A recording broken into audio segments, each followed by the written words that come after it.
SIR আবহে তোলপাড় গোটা রাজ্য।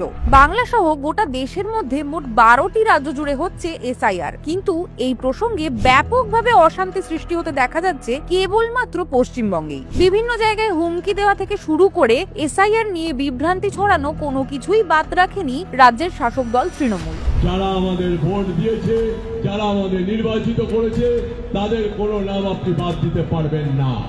যদি বীরভূম জেলার একজন নাগরিকের নাগরিকত্ব হরণ করা হয়, তার সাংবিধানিক অধিকার থেকে তাকে দূরে সরিয়ে রাখা হয়, তাহলে বীরভূম জেলার যারা মামাটি মানুষের সৈনিক আছে তারা চুপ করে বসে থাকবে না। এমনকি স্বয়ং মুখ্যমন্ত্রীকে মিথ্যা প্রচার করতে পর্যন্ত দেখা গেছে এই প্রসঙ্গে। যারা নাগরিকত্ব দেবে বলে চিৎকার করে তারা নাগরিকত্ব কেড়ে নেবার ব্যবস্থা করেন। সবটাই আমি জানি।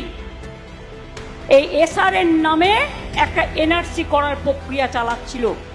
এনআরসি এবং এসআইআর কে গুলিয়ে দিয়ে মিথ্যা প্রচার করে মানুষকে বিভ্রান্ত করে চলেছেন মমতা বন্দ্যোপাধ্যায়। বিহারের মতন বৃহৎ এক রাজ্যে সফলভাবে সম্পন্ন হয়েছে এসআইআর। সেখানে ভোটার তালিকার বিশেষ নিবিড় সংশোধনের পর আবেদনের সংখ্যা দেখা গেছে 0। তারপরও কেন মানুষকে বিভ্রান্ত করে চলেছেন মাননীয় এবং তার নেতৃত্বাধীন তৃণমূল? সম্প্রতি প্রদীপ কর নামক এক ব্যক্তির আত্মহত্যার জন্য এনআরসি কে কারণ হিসেবে দেখিয়েছে তৃণমূল, কিন্তু বাংলায় তো এনআরসি হচ্ছে না, হচ্ছে এসআইআর, যা বাংলা সহ আরো 12টি রাজ্যে হচ্ছে এবং বিহারে সফলভাবে সম্পন্নও হয়েছে। সেক্ষেত্রে স্বাভাবিকভাবেই এরূপ কোনো ঘটনা ঘটতে দেখা যায়নি অন্যান্য রাজ্যগুলিতে। তবে বাংলায় কেন? কারণ বাংলার মানুষকে মিথ্যা বলে ভয় দেখানোর দায়িত্ব নিজের কাঁধে তুলে নিয়েছে এ রাজ্যের সরকার। প্রসঙ্গত, যদি ধরে নেওয়া হয় সত্যিই এনআরসির কারণেই আত্মহত্যা করেছেন ওই ব্যক্তি, তবে তার জন্য প্রকৃতরূপে দায়ী সেই সরকার যে প্রতিনিয়ত মিথ্যা প্রচার করে ভয় দেখিয়ে চলেছে বাংলার জনগণকে।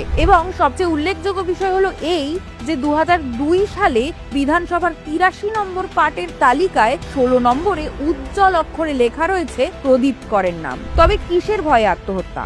যুক্তি, তর্ক, বুদ্ধি দিয়ে বিচার করলে স্পষ্টভাবেই বোঝা যায় ভোট ব্যাংক বাঁচাতে বাংলার মানুষের মনে ভয়কে উস্কে দিয়ে এসআইআর নিয়ে তৃণমূলের ঘৃণ্য রাজনীতি।